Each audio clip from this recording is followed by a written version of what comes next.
আচ্ছা, আপনারা কি রাষ্ট্রপতি শাহাবুদ্দিন চুপ্পু তাকে ভুলে গেছেন? একদম ভুলে যাবেন না, কারণ তিনি এখনো জীবিত আছেন, বাংলাদেশেই আছেন, হয়তো গৃহবন্দী। কিন্তু একটা কথা জানবেন যে বর্তমান সময়েও বাংলাদেশের সকল ক্ষমতার অধিকারী এই রাষ্ট্রপতি শাহাবুদ্দিন চুপ্পু। কিন্তু এই যে গৃহবন্দী থাকা অবস্থার কারণে, এই প্রেক্ষাপটের কারণে তিনি বাংলাদেশের রাজনীতি থেকে একটু দূরে সরে আছে। তাকে নিয়ে নানা খেলাধুলা হচ্ছে, তার ছবি সেই যে ফরেন এম্বাসি থেকে নামিয়ে ফেলা হচ্ছে। তিনি আবার অভিমান করে সেই যে পররাষ্ট্র উপদেষ্টা তাকে চিঠি লিখছেন, এবং সেই খোলা চিঠি সেটি আবার প্রকাশ করে দিলেন আল জাজিরার সেই যে বাংলাদেশের সাংবাদিক গণমাধ্যম কর্মী জুলকার নাইম সাহেব। তিনি এই সকল ঘটনাকে ছাপিয়ে বর্তমান সময় সেনাবাহিনীকে নিয়ে যেই সকল দুর্নীতি, অপকর্ম, খুন, গুমের হত্যায় বাংলাদেশের 24 জন জেনারেলের বিরুদ্ধে গ্রেপ্তারি পরোয়ানা জারি করলেন সরকার, এই সব কিছু নিয়ে কথা বলতে চাই। তার আগে একটা কথা জেনে নেব যে এই সেনাবাহিনীরা বর্তমান সময় কোন সরকারের অধীনস্থ। সেটা কি মোহাম্মদ ইউনূস সরকার নাকি রাষ্ট্রপতি শাহাবুদ্দিন চুপ্পু? বাংলাদেশের সংবিধানের অনুচ্ছেদ 6 অনুসারে যদি বাংলাদেশে এরকমের কোনো পরিস্থিতি সৃষ্টি হয়, বাংলাদেশে এরকমের কোনো দুর্ভিক্ষ নেমে আসে যে এই সংসদকে ভেঙে দিতে হবে, তাহলে রাষ্ট্রপতি চাইলে সংসদ ভেঙে দিতে পারেন।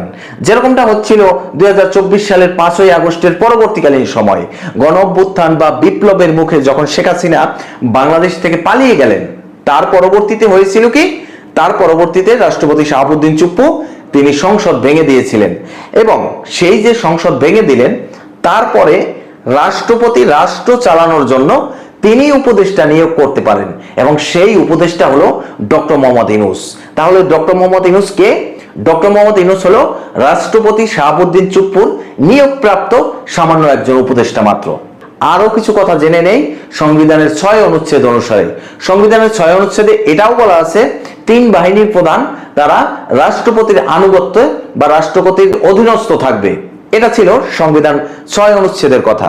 এখন সেই 72-এর সংবিধানেই বাংলাদেশকে পরিচালিত করছেন, অথচ রাষ্ট্রপতিকে গৃহবন্দী করে রেখেছেন। আবার সংবিধান মানছেন, কিন্তু সংবিধানের সেই রাষ্ট্রপতিকে মানছেন না। জেনারেলদের নিয়ে এই বর্তমান সময় যে গ্রেপ্তারি পরোয়ানা, এটা বর্তমান সময় দেখবেন যে বাংলাদেশের সমস্ত রাজনৈতিক প্রেক্ষাপটকে ছাপিয়ে যাবে। কারণ এই সকল জেনারেলরা বাংলাদেশের সেনাবাহিনী, বিমান বাহিনী, নৌবাহিনী, তারা শুধুমাত্র রাষ্ট্রপতি শাহাবুদ্দিন চুপ্পুর অধীনস্থ। এখানে ডক্টর মোহাম্মদ ইউনূসের অধীনস্থ না, কোনো আন্তর্জাতিক অপরাধ ট্রাইব্যুনালসের অধীনস্থ না, এবং সেনাবাহিনীর বিচার হয় কোর্ট মার্শালের মাধ্যমে। তো কি হতে চলেছে বাংলাদেশে? বাংলাদেশে এখন বর্তমান সময়ে যে সেনা কু ঘটতে চলেছে সেটা আর বলার অপেক্ষা রাখে না।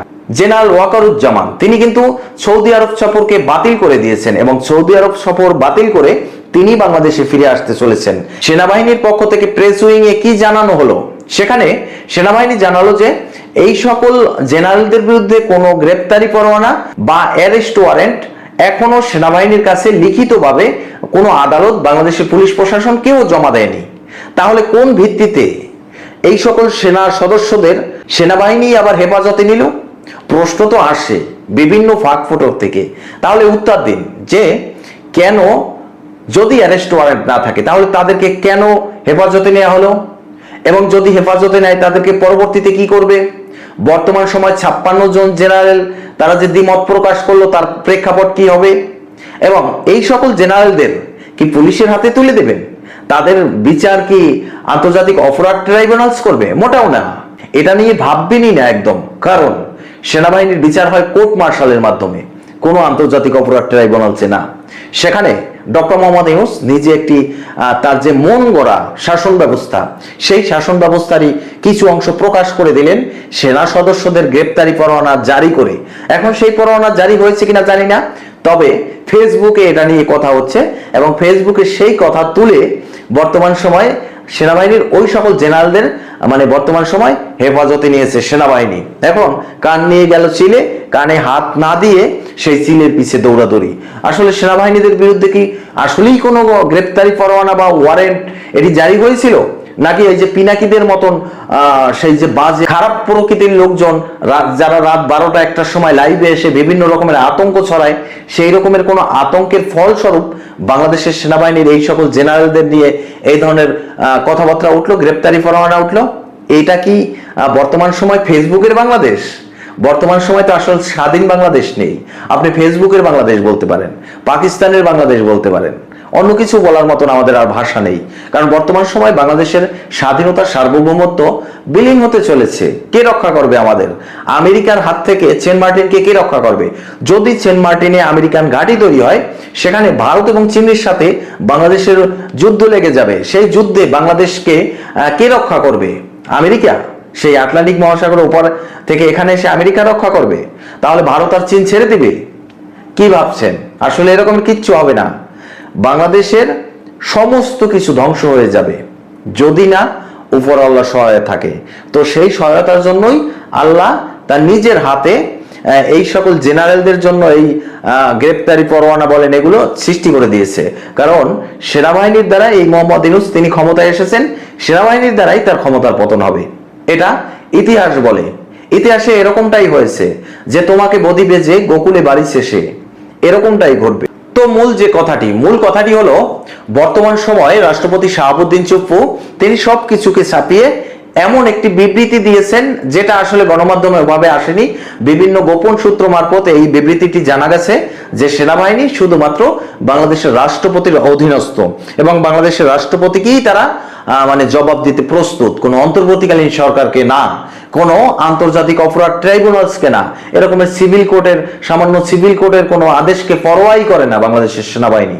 বাংলাদেশের সেনাবাহিনী এখনো বাংলাদেশের জন্য তাদের রক্ত ঘাম সবকিছু সর্বোচ্চটুকু বিলিয়ে দিতে প্রস্তুত আছে। তো এই সেনাবাহিনীকে নিয়ে যখন কথা ওঠে, বাংলাদেশের স্বাধীনতা নিয়ে কথা ওঠে, বাংলাদেশের সার্বভৌমত্ব নিয়ে যখন কথা ওঠে, তখন আসলে চুপ করে থাকা যায় না, কিছু বলতে হয়। এই জন্য কিছু বলা। তো সেখান থেকে বলছি যে এই যে রাষ্ট্রপতি শাহাবুদ্দিন চুপ্পু তিনিও এই সকল সেনা সদস্যদের আসলে আন্তর্জাতিক অপরাধ ট্রাইব্যুনালসে কোনো রকমের বিচার করতে দিবেন না। বাংলাদেশের সেনাবাহিনী যারাই আছেন, তারা জামাতের হোক অন্য যে দলের হোক, সেনাবাহিনী ওই জায়গায় সেনাবাহিনী ড্রেস যখন গায়ে থাকে, বাংলাদেশের সেনাবাহিনীর ড্রেস, তখন তার জন্ম যদি সেই যে গোলাম আজমের মতন রাজাকারের দ্বারাও হয়, সেই রাজাকারের রক্ত যদি সেনাবাহিনীর শরীরে থাকে, তার ভিতরেও দেশপ্রেম থাকবে, তার ভিতরেও দেশকে রক্ষা করার জন্য যে ভালোবাসা থাকা দরকার, যে আগ্রহ একাগ্রতা থাকা দরকার, সেটা থাকবে। এটা বাস্তব কথা। কারণ সেনাবাহিনীর ওই পোশাকটাই এই সব কিছু এনে দেয়। তো সেনাবাহিনীর এই সকল জেনারেলদের বর্তমান সময়ে এই যে ফেসবুক আদেশের মাধ্যমে গ্রেপ্তারি পরোয়ানা জারি করে যে আন্তর্জাতিক অপরাধ ট্রাইব্যুনালসে তুলবে, এই রকমের যে হিসাব নিকাশ বা এরকমের যে ছক ডক্টর মোহাম্মদ ইউনূস তৈরি করে রেখেছেন, এটা আসলে সফল হবে না। এ তিনবার বললাম। বরং উল্টো ডক্টর মোহাম্মদ ইউনূস ধসে পড়ে যাবেন, টপকে যাবেন, ছিটকে পড়ে যাবেন। বাস্তব কথা মিলিয়ে নিয়েন 21 কিংবা 22 তারিখে এই অক্টোবর মাসের। কারণ এই অক্টোবর মাসের 21 এবং 22 তারিখকে ঘিরে বাংলাদেশের যেই সকল diplomatic surprise doctor Mohammad Yunus পাবে, সেটা তার রাজনৈতিক ক্যারিয়ারে তিনি কোনো দিনও পাননি, যেটা বর্তমান সময় তিনি পাবেন এই 21 এবং 22 অক্টোবর। এছাড়াও বর্তমান সময় আওয়ামী লীগের যে মাথা চারা দিয়ে ওঠা, বর্তমান সময় আওয়ামী লীগের যে বিক্ষোভ মিছিলগুলো দেখবেন, সেই বিক্ষোভ মিছিল এখন আর জটিকা মিছিল নাই। প্রত্যেকটা বিক্ষোভ মিছিলে 8-10 হাজার নেতাকর্মী অংশগ্রহণ করছে, সেখানে জনসমাগম করছে, 250 থেকে 300 নেতাকর্মী গ্রেপ্তারি করছেন এক একটা বিক্ষোভ মিছিল থেকে। তাহলে সেই বিক্ষোভ মিছিলের আয়তন কতটা দীর্ঘ, সেই বিক্ষোভ মিছিলে কত জনসংখ্যা ছিল, সেগুলো হলো প্রশ্ন। এছাড়াও বর্তমান সময় সাবেক প্রধানমন্ত্রী শেখ হাসিনা তার যে ভয়েস, সেই ভয়েসের ভিতরে আপনি শক্তির টোন খুঁজে পাবেন। কোথা থেকে আসলো এই শক্তি, কে দিল, এই সকল বিষয় সবারই অজানা। হিডেন পাওয়ার, শেখ হাসিনার হিডেন পাওয়ার, এই হিডেন পাওয়ার গুলা কোথা থেকে আসে? আপনারা তো জানেন শেখ হাসিনা দীর্ঘ 17 বছর এক টার্ম ক্ষমতায় ছিলেন, তার আগে আরো 5 বছর বাংলাদেশের ক্ষমতায় ছিলেন। তো টোটাল এই যে 22 বছর তার রাজনৈতিক ক্ষমতায় থাকা, তার রাজনৈতিক ক্যারিয়ার তো অনেক লম্বা। 22 বছর বাংলাদেশের ক্ষমতায় ছিলেন, তাহলে তার পলিটিক্যাল ক্যারিয়ার কত দূর, আন্তর্জাতিক মহলে তার কতটা গ্রহণযোগ্যতা আছে, তার পররাষ্ট্রনীতিকে ভিত্তি করে তার রাজনৈতিক যে বন্ধু বান্ধব গুলো আছে। এছাড়াও শেখ পরিবারের সাথে বিভিন্ন দেশের প্রধানমন্ত্রীদের খুব ভালো সম্পর্ক আছে, যেমন সৌদি আরবের সাথে শেখ পরিবারের পারিবারিক সম্পর্ক, কাতারের সাথে শেখ হাসিনার খুব ভালো সম্পর্ক, এরকমের ফ্রান্সের সাথে ভালো সম্পর্ক, এরকমের অভাব নেই। কাকে বলবেন আপনি আর কাকে বাদ দিবেন? বাংলাদেশের রাজনীতি ঘিরে বর্তমান সময় যে সকল অস্পষ্ট ছবি বা হিডেন পাওয়ার আপনি অনুধাবন করতে পারছেন, সবকিছুই শেখ হাসিনার হিডেন পাওয়ার বা ডিপ্লোম্যাটিক সারপ্রাইজ ডক্টর মোহাম্মদ ইউনূসকে, তার ভিতরে এই সকল জেনারেলদের গ্রেপ্তার করলেন রাষ্ট্রপতি শাহাবুদ্দিন চুপ্পুর এই ধরনের মানে বর্তমান সময়ে উক্তি বা তিনি যে খবরাখবর প্রকাশ করতে চান আসলে সেগুলো তো তিনি প্রকাশ করতে পারেন না। তিনি আসলে বর্তমান সময় গৃহবন্দী, কিন্তু গৃহবন্দী থাকলেও এটা মাথায় রাখবেন যে রাজা গৃহবন্দী থাকতে পারে, কিন্তু যেদিনকারে সে মুক্ত হয়ে যায় সেদিনকারে সে রাজাই হয়। হাসনাত আব্দুল্লাহ, সার্জিস আলম, নাহিদ ইসলাম তাদের মতন টোকাই না যে এখন বর্তমান সময় মব জাস্টিস করে হাজার হাজার কোটি টাকার মালিক হয়ে যাচ্ছেন, আবার 2 দিন পরে তাদের কবর নিজেরা খুঁড়ে সেই কবরে তারা নিজেরা কবরস্থ হবেন। তো প্রিয় দর্শক, আজকের এই পর্যন্তই শেষ করছি। পরবর্তীতে নতুন কোনো ভিডিও নিয়ে আসবো। সেই পর্যন্ত ভালো থাকুন, সুস্থ থাকুন। আল্লাহ হাফেজ।